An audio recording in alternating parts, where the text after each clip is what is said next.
Okay, Executive Vice President Gong and Foreign Affairs Counselor Lee, honorable guests from overseas, distinguished guests, and ladies and gentlemen, good morning. 大家好. I'll talk about from innovation to startup finance. Peter Drucker once said, the best way to guarantee a better future is to create it. So there are so many entrepreneurs, they form up companies and try to create value to guarantee a better future. And on the other side, John Doerr, who is a very famous venture capitalist at Silicon Valley, he said, the second best way to guarantee a better future is to finance it. John Doerr is already 65 years old, so that's why he said maybe the best way is to invest in the entrepreneurs, and hopefully they can create a better future.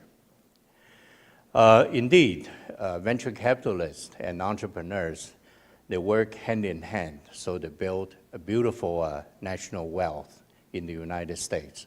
This report, Venture Impact, was done by National Venture Capital Association in the United States.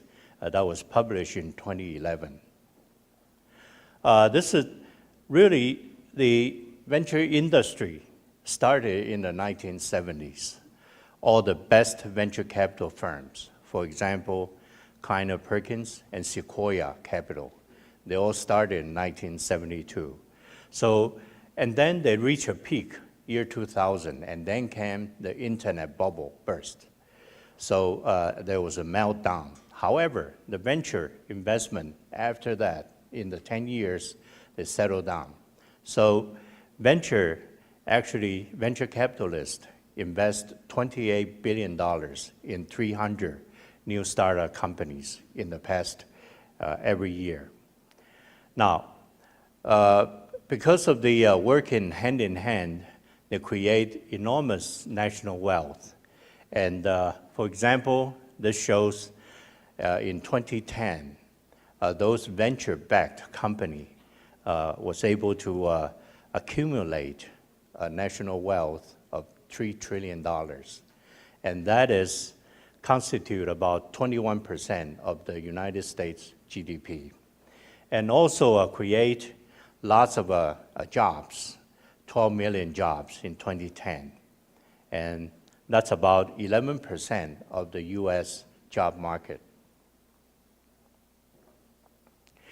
Well, for the 40 years from 1970 to 2010, the entire amount, venture dollar, was about 500 billion US dollars. As you can see, 1/3 of the money goes to Silicon Valley. Okay, that's what makes Silicon Valley today.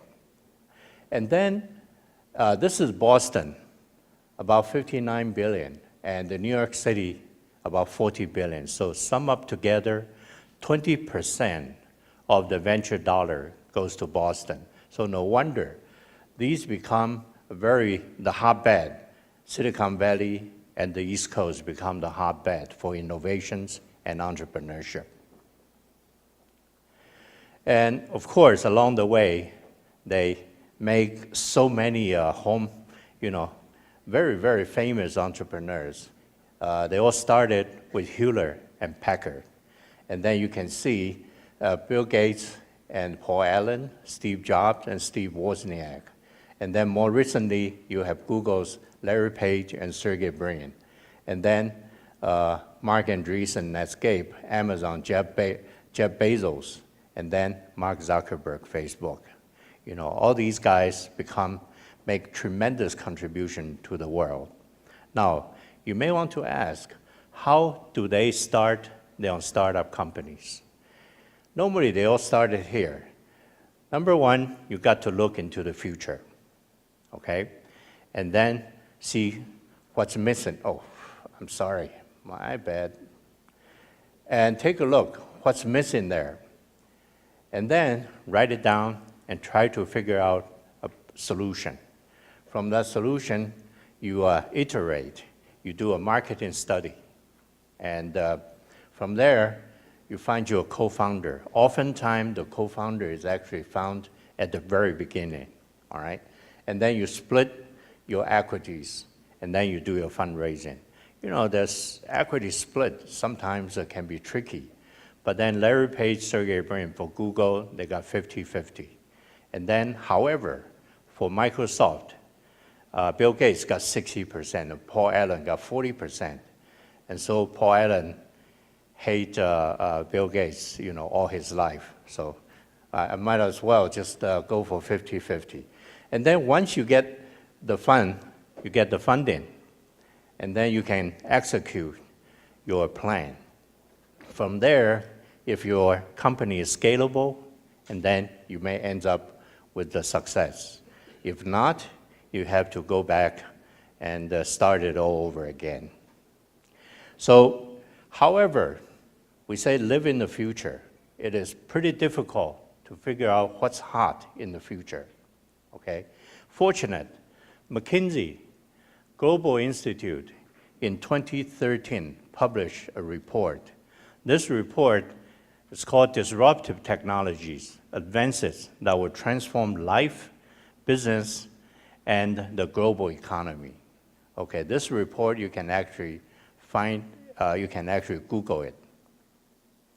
So they identified 12 different technologies.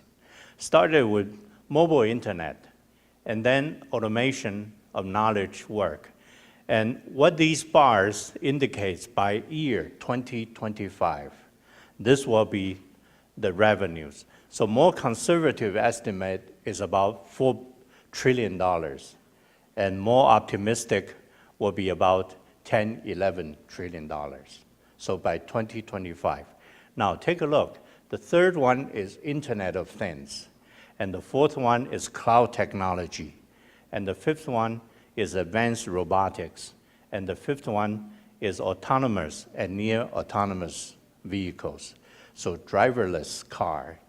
Now, then you have next generation genomics, because everybody talk about precision medicine, and so diagnostics and also medical device become extremely important. So that's about $1 trillion to about $2 trillion.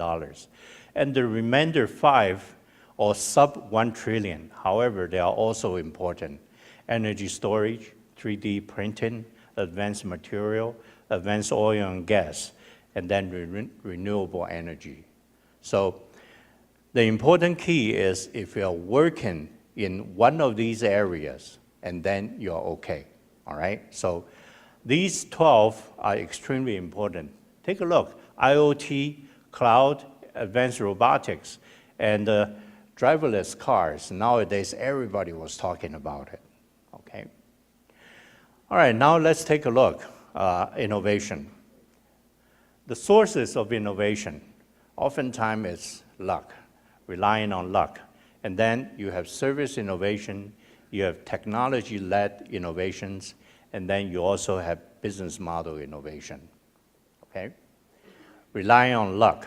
Here's 3 M's, Post-it notes, that's luck. And also some other things like penicillin, Viagra, Vaseline, a tea, and microwave oven. All these are established by accidents, okay? Now, service innovation, when the bookstore was in its peak, and then Jeff Bezos in 1994, he said, hey, maybe I can sell books on the internet. And so he built a totally internet book sale operation, and that disrupted, you know, the bookstores. So last year, the revenue is about $107 billion. And last I checked, Jeff Bezos' wealth is about $64 billion, so very quickly. And then technology-led, the old camera, and then now smartphone is as good as anything, okay, in terms of photography. And then technology-led innovation also led the search engines. So now, who can live without Google, okay? Now, here is one example of business model innovation. This is very interesting.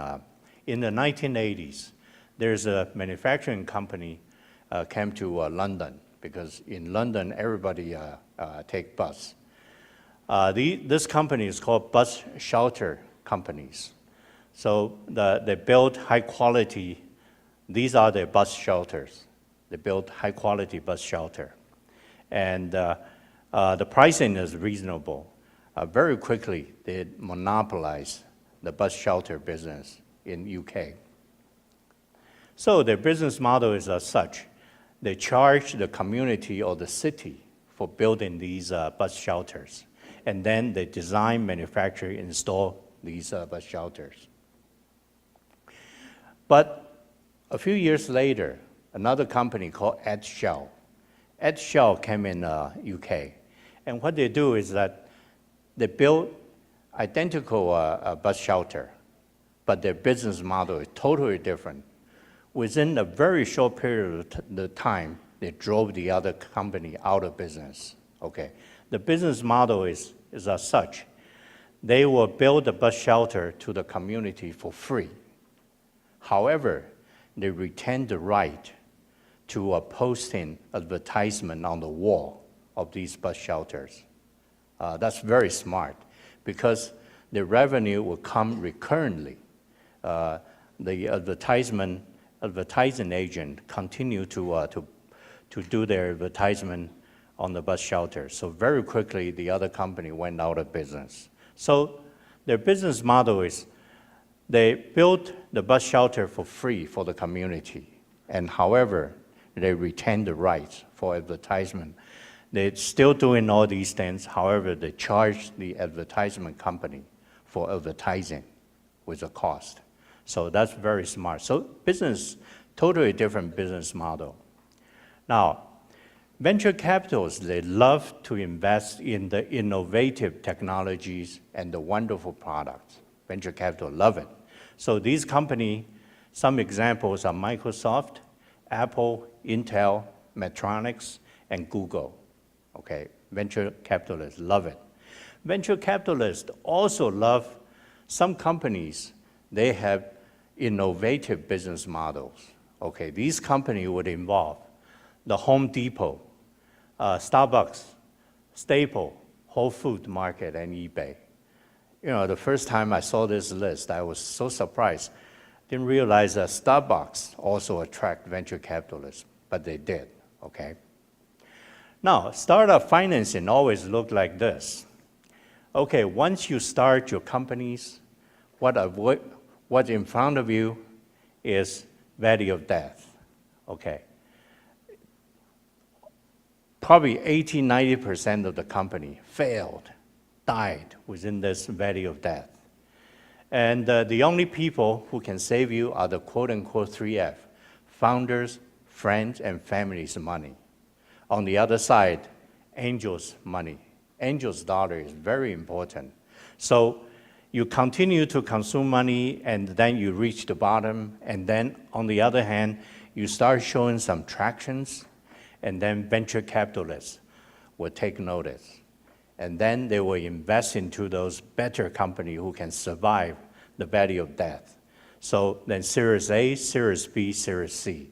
If everything goes well, the company will go for IPO, all right? So here is a typical pie chart of Silicon Valley. Where does the money come from?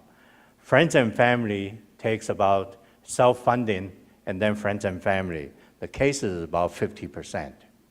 And then the rest of them really came from angels and the VC. The current trend is angel investors continue to increase. Okay, so they're actually pushing the VC become smaller and smaller. So there's also become a pseudo VC, which is called super angel and mini VC. Okay. These are exceeding 50% of the Silicon Valley money. So now let's turn around, talk about angel investors. Well, and this guy, his name is Andy Bechtolsheim. He was the founder of Stanford Microsystems. Actually, the Sun Microsystems, Sun stands for Stanford University Networks. And he was one of the founders. In 1998, he was the first angel to invest into Google. He wrote a check, $100,000 US. And 10 years later, the check became $1.5 billion. So all of a sudden, angel becomes such a sexy and red-hot business, all right? So that also inspired very, very many Google employees to turn themselves into angel investors, okay? So Google now is one of the biggest angel peoples. In this part of the world, we also have a guy called Mr. Jia. Mr. Jia invested in this company called 无名小站 Wretch. And he wrote a check in 2005, which is about 10 million NT, equivalent to 300,000 US dollars. Now, that the following year, when Yahoo acquired Wretch, and his $10 million all of a sudden turned into 300 million. So in just about a year and a half, that money ballooned 30 times. So that also turned the angel investor become very, very sexy. Now, here are a comparison of angel and the venture. Angel invest about $24.8 billion. I was told the last year was the first year that the angel investment dollar actually exceed venture capital dollars. Angel invests many, many deals, 71,000 deals, and venture only about 4,000. Okay, so who are these angels? Angels normally are entrepreneurs. They become very successful, and they use their own money to invest into the startup companies. Now, normally the company are small and early stage, okay? And the venture capitalists are money managers. They invest money for their investors, okay? So they're always medium stage. For example, my venture capital firm, our sweet spot is about 2 to 3 million US dollars each investment company. However, I also founded Taipei Angels. Taipei Angel, the sweet spot is 3 million NT, which is about 100,000 US dollar, okay? Just like the check Andy Bechtolsheim wrote. All right, what would motivate angels to continue investing into entrepreneurs? Well, everybody will give you this, give back is the first reason. And also some interest in the return on investment. And some will get the thrill, the happiness of a grand slam, a home run. For example, Peter Thiel wrote a check, 500,000, and that turned into 2.6 billion when Facebook went public. And stay involved. Okay. Most of the company would take angels. And for example, Facebook's, even Costco, Starbucks, Google, and Amazon. I'm just taking Amazon as one example. For instance, Jeff Bezos in 1994, he invested only 10,000 US dollars into the company. He actually loaned 44,000 US dollars to start Amazon. And then he persuaded his parents to invest $250,000 into the company, and then he gave them 17 cents per share for Amazon. And he gave himself 0.1 cents per share. So he was very smart. Now, then he found some business angels. So these angels promised Jeff Bezos that he was able to syndicate another 20 angels to invest. So Jeff Bezos gave them 13 cents per share, even better than give it to his parents, okay, better term. And then indeed, they get these angels syndicate, 20 angels invest into, however, they invest at 33 cents. So a good company, you continue to increase your valuation, okay, that way. So beautifully, Amazon going that way. And then when venture comes in, venture capital came in, that was $2.34 per share, okay. A year later, after VC invested, the company went IPO, and the IPO price was at 18. And I checked yesterday, that was $756 per share. And mind you, that was 2-for-1 split, and 1 3-for-1 split. So at this time, every share is turning into 12 times, okay, 12 shares. So amazing. So that's why Bezos right now is about $64 billion valuation, his wealth. Well, I want to spend a little time to introduce you about Taipei Angels. About 4 years ago, when I was teaching at Zhengzhi University in Taipei, National Zhengzhi University, the EMBA. How much time do I have? Okay. I guess I'm okay.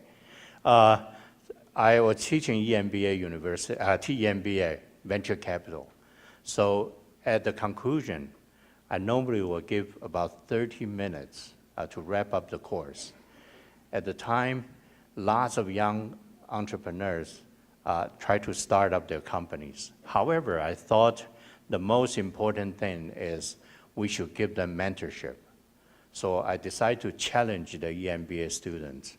That class, we have 60 EMBA students.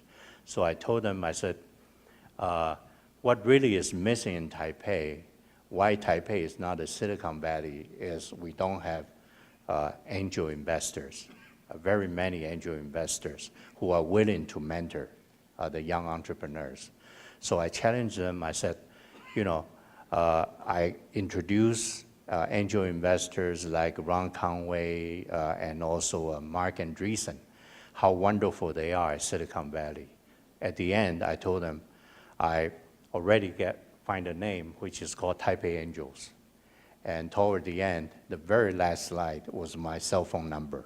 I said, call this number if you are interested. So in less than 24 hours, they called me, and so we went out. We have a lunch together, 10 of them, and then we decided to form Taipei Angels. And Taipei Angels, we make our mission statement as such, to inspire and nurture the entrepreneurial spirit. We decided to help one person, one dream, and one startup at a time, one at a time. So today we actually invested 15 companies already. Now, we already have 85 angels. After the conference, the first batch, we have 23 angels, and it continued to balloon. So right now we have 85 angels. They are former and current top executive in Taiwan. And they are also very interested in mentoring the young entrepreneurs. So for the past 3 to 4 years, we actually mentor quite a number of companies. Even though some of the companies, we feel that they are not mature enough, we still mentor them. So that's the wonderful thing about these angels. We have 5 areas, which is life science and clean tech, mobile internet, and hardware maker and manufacturing, software programming and design, and then finally, cultural creative enterprise.